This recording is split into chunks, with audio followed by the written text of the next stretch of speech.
Сәлеметсіздер ме, құрметті студенттер. Алматы облысы Қаскелең қаласы Санжар Жандосов атындағы Қаскелең кәсіптік техникалық колледжі.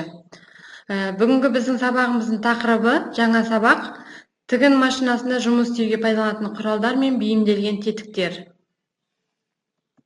Смарт мақсаты тігін машинасының арнайы табандарымен таныстырып, олардың қолдануы және машинамен тігілетін тігіс түрлерін, тігін бұйымдарының түрлерін қолдануын меңгеру. Бағалау критерий тігін машинасында жұмыс істеуге пайдаланатын бейімделген тетіктер түрлерімен дұрыс орындау. Күтілетін нәтижелер арнайы тетіктердің пайдалануын ажырата алады. Дескриптор жіпті сабақтауға бейімделген тетіктер, желбірді бүруге, үлгіге қарап орындау 2 балл. Қатпар жасауға бейімделген арнайы табан бүрмелеу, табандар түрлерін техникалық шарттарды сақтай отырып орындау 3 балл. Сәнді бедер жасайтын тетіктер. Біз бірінші ең алдымен сәнді бедерлер жасамас бұрын табандарды алдымен біліп алуымыз керек. Негізгі табан қанатты инемен бірге қолданылады. Ұшы жұмырланған инелі трикотаж бұйымдарының ілмектерін үзіп алмауға бейімделген. Мата 2 түрге бөлінеді: жұмсақ, қатты, мысалға. Сонымен қатар әдеттегі ұшты инелі трикотаж тоқылған маталарды тігуге арналған, ал жұмсақ жеңіл маталарға тігуге арналған 1965 ине номерлері керек бізге. Есте болсын, есте сақтап кетейік, иненің номері кішірейген сайын ол жіңішке болады. Мына жерде экранда көріп отырғандай, иненің жіңішке болған сайын ол өте кішкентай болғандықтан өзін сақтауымыз керек. Жіпті сабақтауға бейімделген тетіктер. Бұл тетіктер металдан, пластикадан жасалған. Өздеріңіз көріп отырғандай, бұлар бау таспа жиектемені өткермелерден өткізуге арналған. Сонымен қатар қосымша тетік желбіректерді бүруге, қатпар жасауға арналған. Ауыспалы айналмалы пышақ. Бұл жерде жаңа айтып кеткендей, ауыр маталарға, жеңіл маталарға арналған. Ауыспалы айналмалы пышақ бейнелері берілген.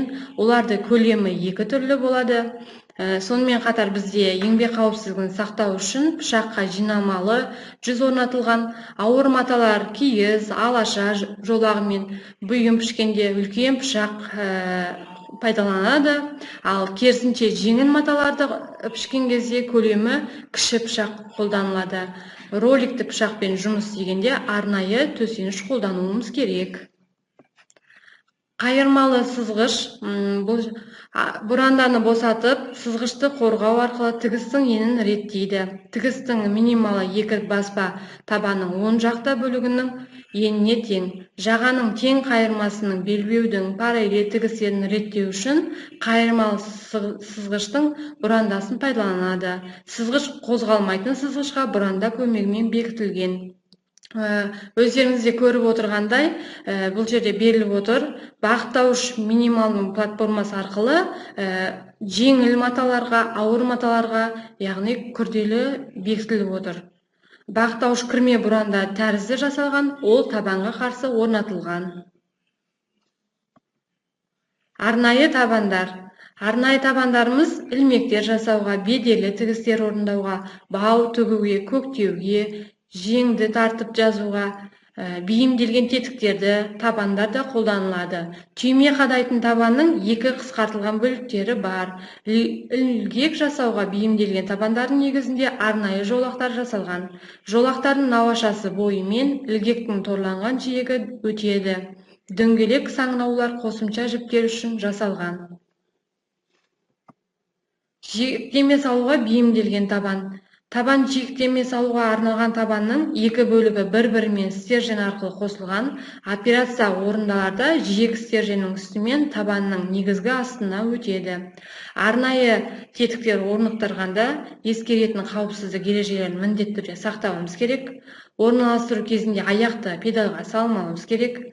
Машина жүргізу алдында тетіктерін дұрыс орналасқанын тексеру, оларды қондыру және алу кезінде бұрауышты қолдануымыз керек. Өте мықты, жақсы бекітуіміз керек бұл жерде.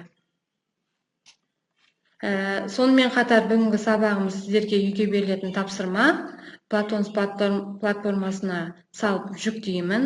5 бағытта берілген тапсырма, осы 5 сұрақтарға жауап жазып, орындап жібересіздер. Сәнді бедер жасайтын тетіктер, яғни бұл жерде тетіктерге берілетін қосымшаларын, түрлерін, негізгілерін анықтайсыздар. Жіпті сабақтауға бейімделген тетіктер, қайырмалы сызғыш, арнайы табандар, жиектеме салуға бейімделген табаншаның ерекшеліктерін атап, орындап жібересіздер. Жақсы, сау болыңыздар, назарларыңызға көп рахмет.